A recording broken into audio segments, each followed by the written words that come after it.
नौ वनक्तु सह वीर्यं करवावहै तेजस्विनावधीतमस्तु मा विद्विषावहै।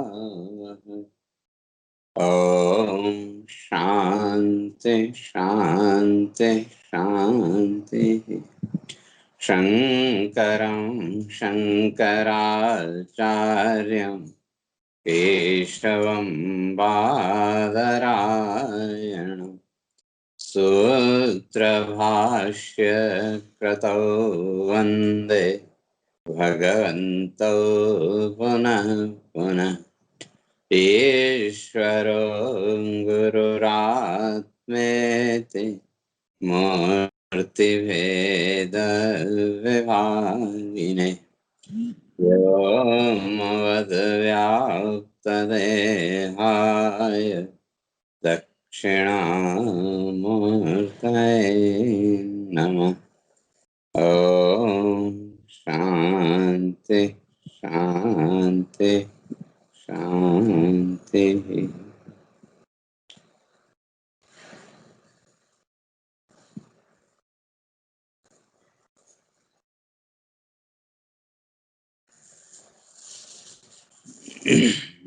तो विचार चल रहा था, ज्ञानी और अज्ञानी इन दोनों के जीवन की कर्म स्थिति को भगवान स्पर्श करके आ रहे थे कि प्रकृते क्रियमाणानि गुणैः कर्माणि सर्वश अहंकार विमूढ़ात्मा कर्ता हम इति मन्यते। भगवान कहते हैं अहंकार विमूढ़ात्मा, जो अहंकार में बंधा हुआ,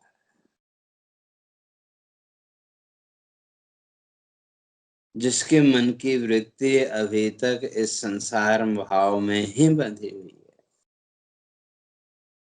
ऐसा विमूढ़ आत्मा कर्ता हम इति मन्यते, अपने को कर्ता मान लेता है, वास्तव में कर्ता है नहीं। क्यों? सारा संसार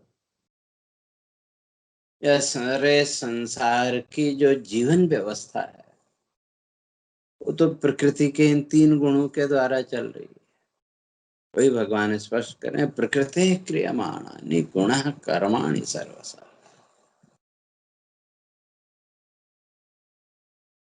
तो अब यहाँ प्रकृति का अर्थ माया भगवती ही, और प्रकृति स्वभाव स्वभाव। तो जिसका जैसा स्वभाव होगा,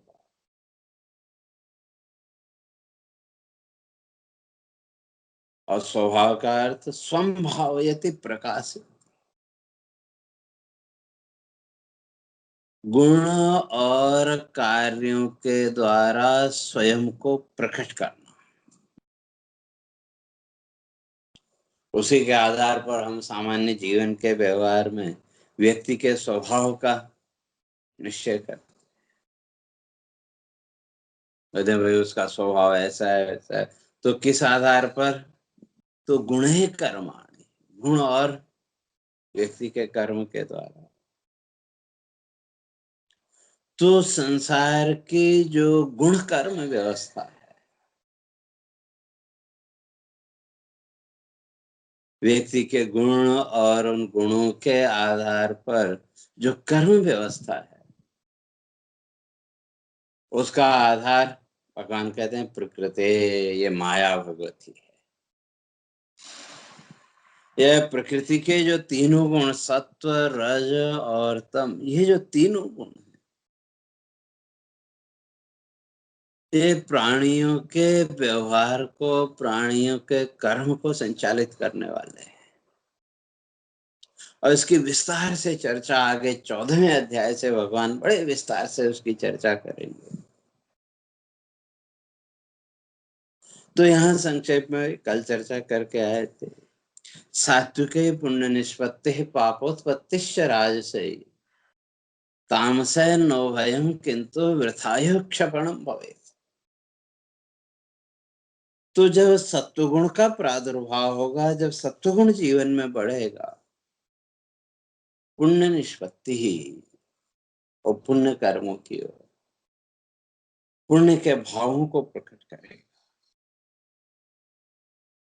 और जब वो पुण्य भाव प्रकट होंगे, सात्विक भाव प्रकट होंगे, तो व्यक्ति पुण्य कर्मों में प्रवृत्त होगा, सात्विक कर्मों में उसकी प्रवृत्ति होगी। और रजोगुण विक्षेप देने वाला, विक्षेप पैदा करने वाला, वो विक्षेप पैदा करेगा। और जो तमोगुण है, वो तमोगुण सारी ज्ञान वृत्ति को ढक देने वाला।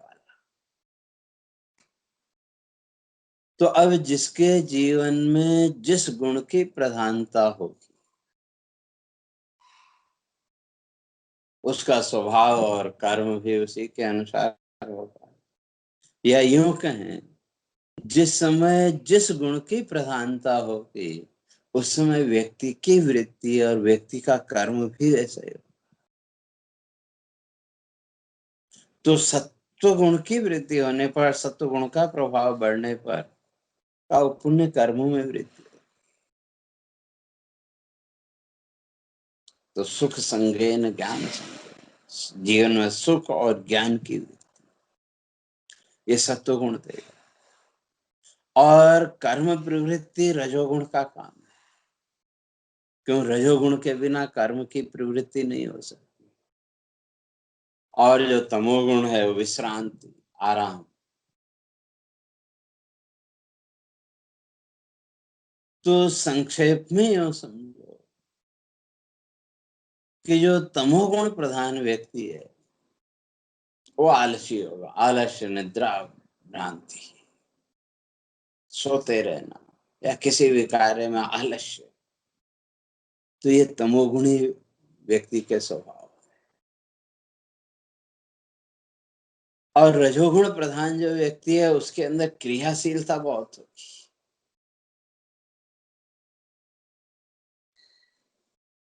और जो सत्वगुण प्रधान व्यक्ति है, वहां आत्मचिंतन, तत्व चिंतन की वृत्ति प्रमुख होगी।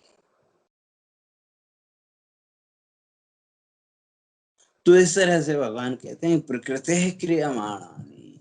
तो वो जो प्रकृति है, वो जो माया भगवती के जो तीनों गुण, ये सब करवा रहे हैं। सारी क्रियाओं का आधार है।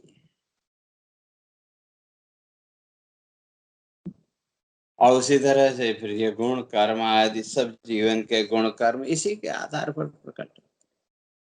लेकिन अहंकार विमूढ़ात्मा, जो ये अहंकार में बंधा हुआ है, अहंकार अहंकार। और अहंकार जब भी होगा, झूठा होगा। सत्य का अहंकार नहीं हो सकता।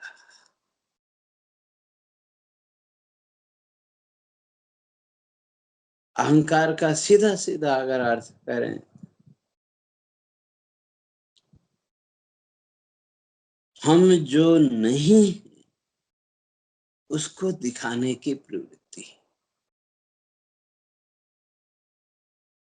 और ये अपने आप से छल है।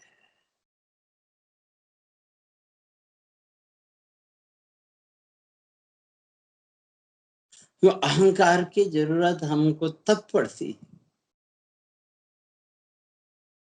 जब हम यथार्थ को छुपाना चाहते हैं, उसको ढकना चाहते हैं।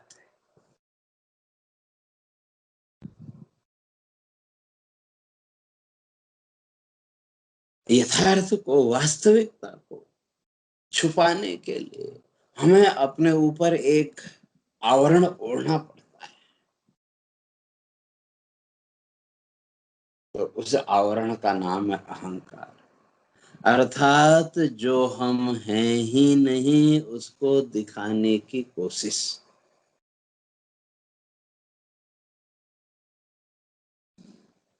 और अगर देखें तो इस संसार में अपने को कोई भी व्यक्ति अहंकारी नहीं मानता। हम दूसरे को तो कहते हैं उसको बड़ा अहंकार है, बड़ा अहंकारी है। लेकिन हमने कभी अपने अहंकार की परीक्षा नहीं की। तो उसके लिए हमारे ऋषि इस बात को स्पष्ट करते हैं कि वो परीक्षा हम करें तो कैसे करें कि हमारे जीवन में अहंकार है कि नहीं। वैसे तो किसी भी व्यक्ति को कोई भी अपने को अहंकारी नहीं मानेगा, लेकिन दूसरे को हम कहते हैं उसको इसका बड़ा अहंकार, उसका बड़ा अहंकार। लेकिन हमारे जीवन में कितने अहंकार बंधे हुए हैं, कितने वस्तुओं के साथ ये अहम वृत्ति, मैं हूं, मैं हूं, मैं ये हूं, मैं वो, ये वृत्ति बंधी हुई है, जबकि ये सब प्रकृति के गुण हैं। लेकिन फिर भी हमने उसको पकड़ के रखा है कि मैं ऐसा हूं, मैं वैसा हूं। इसलिए हमारे ऋषि कहते हैं कि वे इस अहंकार की परीक्षा करें तो कैसे करें। तो तब ऋषि ने स्पष्ट किया, गुण मम इदम जाना तो जन पूजाम करो तुम्हें इति अहंकारिणाम इहा न तो तन्मुक्त चेतसाम। गुण मम इदम जाना तो, लोग मेरे गुण को जाने। इदम मम गुणम जाना तो, मेरे इस गुण को लोग जाने। तो क्यों जाने? जन पूजाम करो तुम्हें, फिर ये लोग मेरी पूजा करें, मुझे सम्मान दें। तो जहां ये भाव है, हमारे ऋषि कहते हैं वहां अहंकार है। गुण मम इदम जाना तो जन पूजाम करो तुम्हें, लोग मेरे गुण को जाने और फिर मेरी पूजा करें, मुझे सम्मान दें। तो ये वृत्ति अगर मन में है तो अहंकार का बीज तो बैठा हुआ है।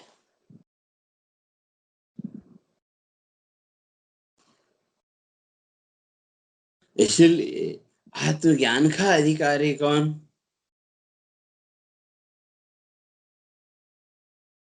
अहंता ममता नास्ते सर्वथा निरहंकृता, स्वरूपस्थो यदा जीव कृतार्थो सन्निगत्यते।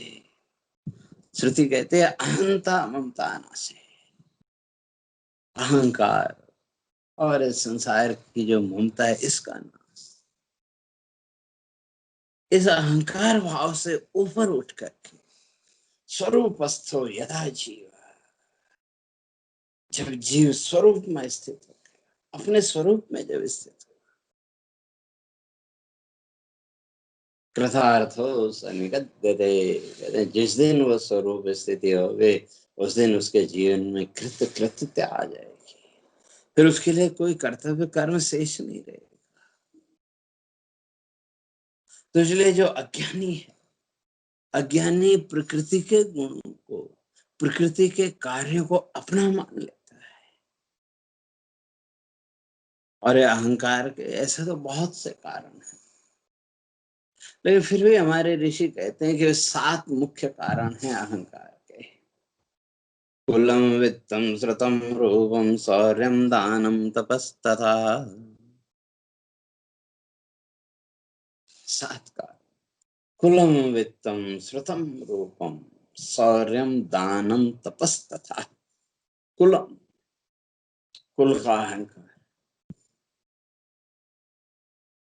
वित्तम, धन का अहंकार। श्रुतम, शास्त्रों का अहंकार, कि मैंने इतना शास्त्र पढ़ लिया, मैं तो ये भी जानता हूं, मैं तो ये भी जानता हूं। वित्तम श्रुतम रूपम, रूप का अहंकार। शौर्यम दानम तपस्तथा, शौर्य, अपनी ताकत का अहंकार।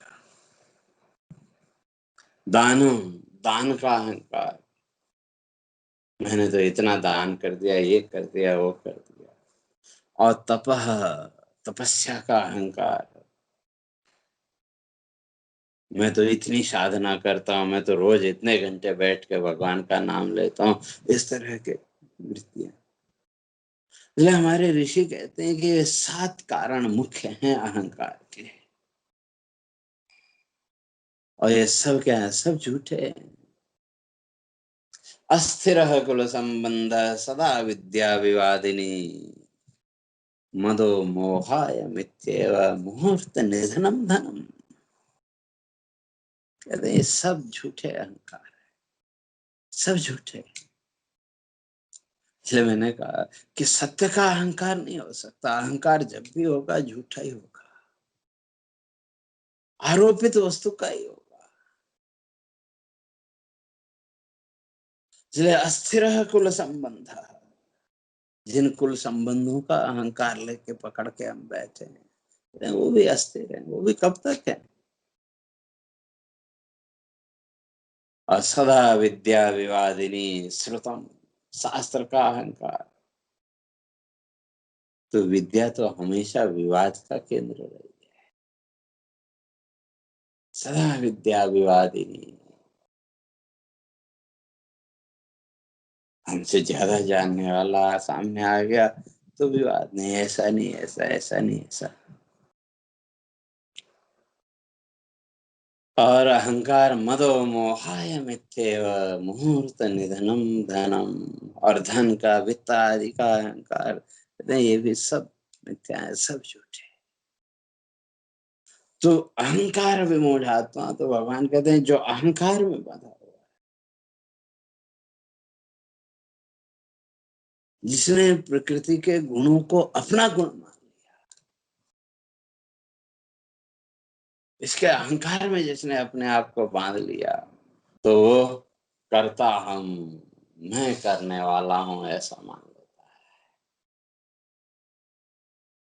और अहंकार की पहचान करनी हो, एक उदाहरण, बड़ा सुंदर उदाहरण हमारे ऋषियों ने दिया। कहते हैं ज्ञान की परिपक्वता, जैसे जैसे आपके जीवन में ज्ञान परिपक्व होता चला जाए, वैसे वैसे अहंकार अपने आप कम होता चला जाए। इसलिए ज्ञान की परिपक्वता, पहले एक दिन में चर्चा करके आया था, विद्वता और ज्ञान दोनों एकदम अलग अलग है। विद्वता आपके अहंकार को बढ़ाएगी और ज्ञान आपके अहंकार का समन करेगा, आपके अहंकार को कम करेगा। विद्वता में अहंकार है कि मैं तो इतना जानता हूं, मैंने ये जान लिया, मैंने वो जान लिया।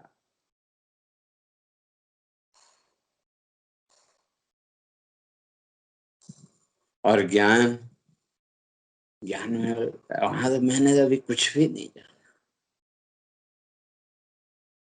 अभी तो बहुत कुछ जानना से जहां ये वृत्ति आई वहां अहंकार अपने आप नीचे आ जाए। उसके लिए हमारे ऋषियों ने एक बड़ा सुंदर उदाहरण दिया। विषभार सहस्रेण गर्भो नायाति वासुकी, वृश्चिको बिंदु मात्रेण प्रोर्धम वहति कंटकम। कहते हैं दो जीव, एक विषधर सर्प है और दूसरी तरफ बिच्छू है। तो जो सर्प है उसके पास विष कितना,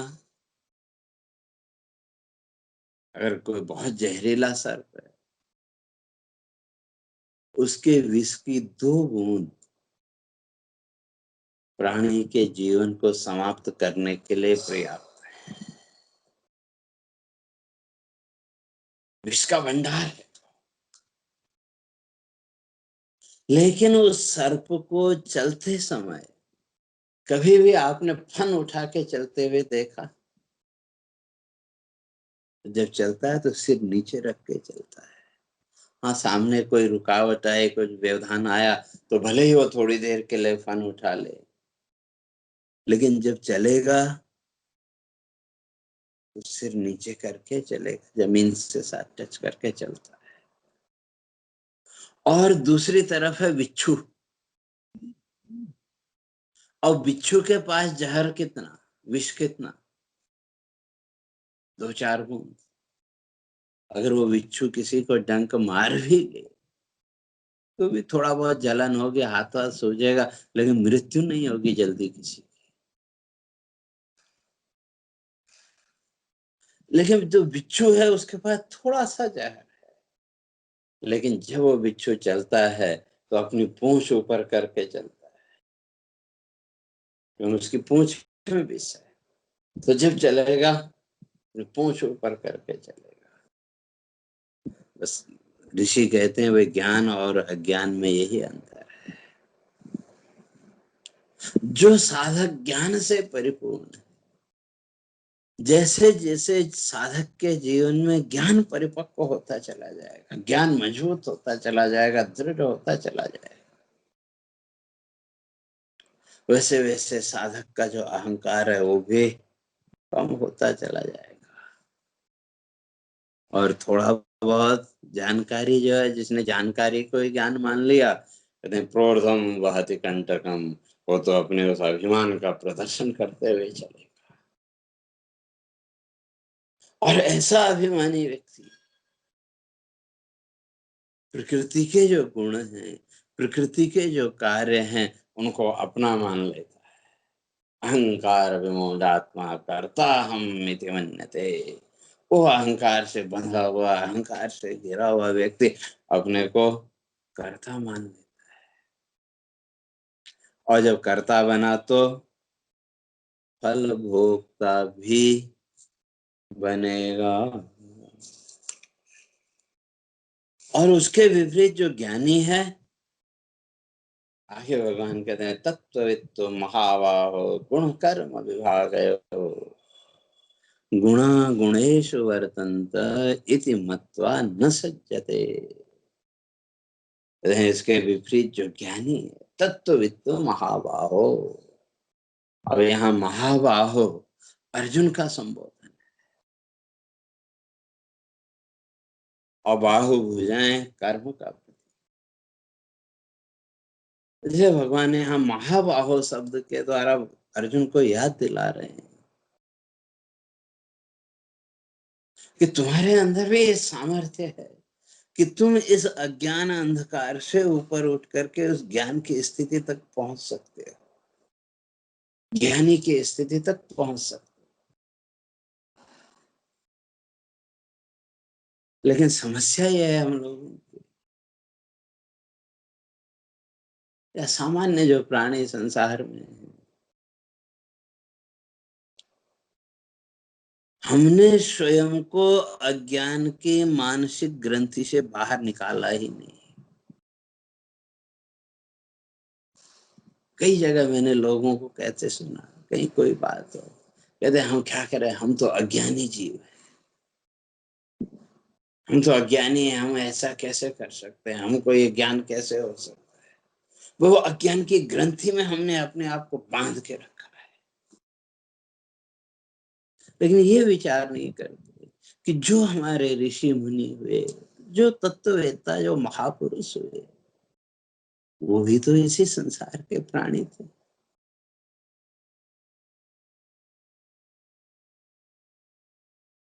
वो भी तो हमारी तरह ही मनुष्य ही थे।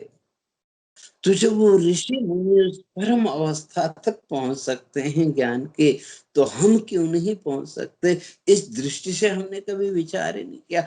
हमने तो अपने को बस, हम तो अज्ञानी जीव हैं, बस इसी ग्रंथि में बांध के रखा। इस ग्रंथि से हमने अपने आप को बाहर निकाला ही नहीं। इसलिए भगवान यहाँ महाबाहो संबोधन कर रहे हैं कि अर्जुन, तुम अपने आप को इस अज्ञान ग्रंथि से बाहर निकालने में समर्थ हो, उसके तुम योग्य हो। इसलिए इस अज्ञान निद्रा से बाहर निकलने का अपने अंदर दृढ़ता लाओ। इसीलिए श्रुति कहती है उत्तिष्ठत जागृत प्राप्य वरान निबोधत क्षुरस्य धारा निशिता दुरत्यया दुर्गम पथस्तत् कवयो वदन्ति। उत्तिष्ठत, उठो। उठो का अर्थ, पहले अपने मन में निश्चय करो, पहले अपने आप को मजबूत करो। ये नहीं कि किसी महापुरुष ने सिर पे हाथ रख दिया तो हमारा अज्ञान हट जाएगा। हम इस संसार बंधन से मुक्त हो जाएंगे, ऐसा नहीं। प्रयत्न तो स्वयं ही करना पड़ेगा। लेकिन हम लोगों ने तो एक धारणाओं बना ली है, वह किसी संत महापुरुष का आशीर्वाद मिल जाए, बस हम इस संसार बंधन से पार हो जाए। लेकिन आशीर्वाद मात्र से कुछ नहीं होने वाला। इसलिए श्रुति कहती है उत्तिष्ठत, सबसे पहले अपने अंदर संकल्प पैदा करो। इस अज्ञान निद्रा से, इस संसार की मोह वृत्ति से अपने आप को बाहर निकालो। वो दृढ़ निश्चय अपने अंदर उत्तिष्ठत, अज्ञान निद्राया मुक्त्यर्थम संकल्प कुरु। इस अज्ञान निद्रा से मुक्त होने के लिए संकल्प अपने अंदर पैदा करो, अपने अंदर वो दृढ़ता लाओ। और जिस दिन वो दृढ़ता आएगी, जागृत जीवन में जागृति आ जाएगी। और तब प्राप्य वरान निबोधत, तो कहते हैं फिर उस ज्ञान की प्राप्ति के लिए, उस ज्ञान जिज्ञासा के लिए वरान प्राप्य श्रेष्ठ जनों की शरण में जाओ, उससे उसको समझो। क्योंकि ये मोक्ष का पथ इतना आसान नहीं है। तो अगर बहुत आसान होता तो आज तक सारा संसार मुक्त हो गया होता। और दुर्लभ भी नहीं है, कठिन जरूर है लेकिन दुर्लभ भी नहीं है। इसलिए भगवान कहते हैं कि ये सामर्थ्य तुम्हारे अंदर है, तुम इस अज्ञान निद्रा से बाहर निकल सकते। इसलिए कर्म तो करना पड़ेगा।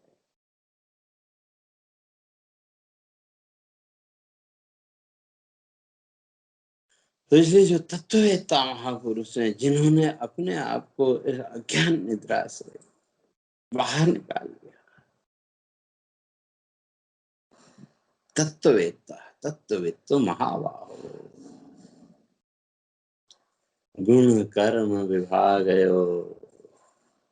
ये तो गुण और कर्म इन दोनों को अलग अलग कर लेते हैं। इनके विभाग को जो जानता है वो तत्ववेत्ता।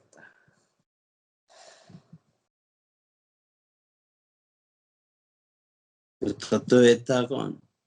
सत्य और असत्य, इन दोनों को जान करके, इन दोनों के पृथक्करण के सामर्थ्य, इन दोनों को अलग अलग अलग करने के सामर्थ्य इसके अंदर। और जिस दिन सत्य और असत्य इन दोनों को अलग अलग करने की सामर्थ्य व्यक्ति के जीवन में आ जाएगी, तो उस दिन फिर एक का त्याग और दूसरे का ग्रहण वो भी संभव है। लेकिन उससे पहले तक वो संभव नहीं है। इसलिए वो जो तत्ववेत्ता महापुरुष हैं, तत्ववेत्ता, तो वो क्या करते हैं? गुण कर्म विभाग है। ओहो, गुण और कर्म, गुण कर्म आत्मनः विभाग।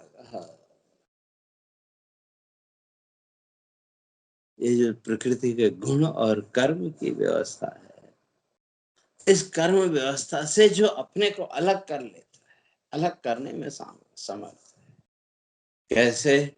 तो आगे 14वें अध्याय में भगवान कहेंगे कि नान्यः गुणेभ्यः कर्तारं यदा दृष्टानुपश्यति। जिस दिन ये साधक, जिस दिन ये दृष्टा इस निश्चय पर पहुंच जाए अपनी साधना के द्वारा कि नान्यः गुणेभ्यः कर्तारम्, इन तीन गुणों के अतिरिक्त और कोई कर्ता है ही नहीं, तो उस दिन हो गुणेभ्यः परम वेत्ति मद भावम सोऽधिगच्छति। भगवान कहते हैं गुणेभ्यः परम वेत्ति, उसकी जो दृष्टि है वो फिर इन गुणों से ऊपर उठ जाती है।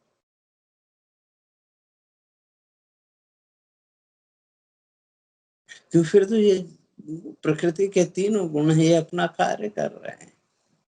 फिर इन गुणों के साथ या प्रकृति के इन 3 गुणों का जो कार्य जगत है, इस जगत के साथ उसकी कोई आसक्ति नहीं रहेगी, उसकी दृष्टि फिर इस जगत में नहीं रुकेगी।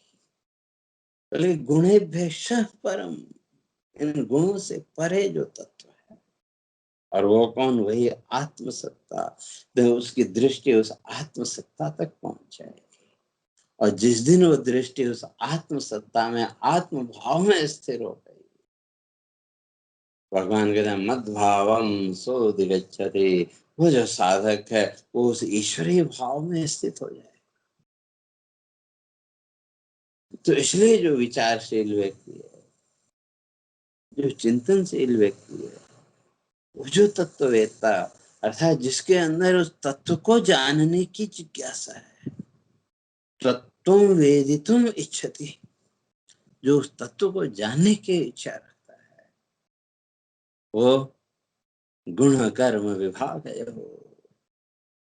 गुण और कर्म के विभाग को अलग अलग करता है, इसको डिवाइड करता है। क्योंकि जितने भी गुण हैं ये अहंकार के कारण, और इन गुणों के द्वारा होने वाला संसार का व्यवहार, वो मैं मेरा का भाव पैदा करने वाला है। इसलिए गुणों के द्वारा देह इंद्रिय अंतःकरण, ये सब अहंकारास्पदानि, ये सब अहंकार के आधार है। जब हमने अपने आप को, स्वयं को, शरीर इंद्रिय और अंतःकरण की वृत्तियों के साथ जोड़, अहंकार तो फिर पैदा होगा, और जीवन के व्यवहार में हम वही करते। पहले इस शरीर भाव के साथ हमने अपने आप को जोड़ा, और जब इस शरीर भाव के साथ जुड़े तो फिर उस इंद्रिय वृत्तियों के साथ भी जोड़ा, और जब इन इंद्रिय वृत्तियों के साथ जोड़ा तो फिर अंतःकरण चित्त वृत्तियों के साथ जोड़ा। बस अब वो इंद्रिय वृत्ति, चित्त वृत्ति और इस शरीर भाव, और इस शरीर भाव को ही हमने मैं मान लिया, और जब इनको मैं मान लिया तो कहते हैं अहंकार। और फिर इन वृत्तियों को लेकर के इस कर्माणी, जो भी कर्म करता है, व्यापार होता है उसके द्वारा, फिर इन इंद्रियों के माध्यम से जो हमने जगत का व्यापार किया, तो उसमें मेरा भाव, तो हमारे जीवन में मैं मेरा का भाव जो होता चला है। तो जो तत्ववेत्ता है, जो विचारशील व्यक्ति है, भगवान कहते हैं वो इससे अपने को अलग रखता है। तो इसलिए गुणा गुणेश वर्तन्ते इति मत्वा न सज्जते, वो चिंतन करते करते, विचार करते करते उसके अंदर ये भाव दृढ़ हो जाता है, वे गुण अपना कार्य कर रहे हैं, अपना कार्य करेंगे। इसलिए ये जान करके न सज्जते, वो इसके साथ अपने को अटैच नहीं करता। और जो अज्ञानी है, ये देह इंद्रिय आदि गुणों को अपना मान करके इसके साथ अटैच हो जाता है, तो अटैच हुआ तो फिर उसके साथ अहंकार भी आया, और उस अहंकार के साथ फिर इंद्रिय कार्यों को, इन 3 गुणों के कार्यों का कर्ता बन बैठा, और जब कर्ता बना तो फिर उसका भोक्ता भी बनना पड़ेगा, और भोक्ता बनने जब बन गए तो फिर जन्म लेना पड़ेगा, तो ये जन्म मृत्यु का चक्र निरंतर चलता रहेगा। इसलिए जो तत्ववेत्ता है, कहते हैं वो गुण कर्म विभाग है, गुण और कर्म का विभाग करके वो तो आत्मचिंतन में रत है, तो इसलिए वो इसमें आसक्त नहीं होते। तो विस्तार से चर्चा आगे क्रमशः करेंगे। हरि ओम पूर्णमदः पूर्णमिदं पूर्णात् पूर्णमुदच्यते पूर्णस्य पूर्णमादाय पूर्णमेवावशिष्यते। ओम शांति शांति शांति। शंकरं शंकराचार्यं केशवं बादरायणं सूत्रभाष्य कृतौ वन्दे भगवन्तौ पुनः पुनः। ईश्वरो गुरुरात्मेति मूर्तिभेदविभागिने व्योमवद्व्याप्तदेहाय दक्षिणामूर्तये नमः। ॐ शान्ति शान्ति शान्तिः।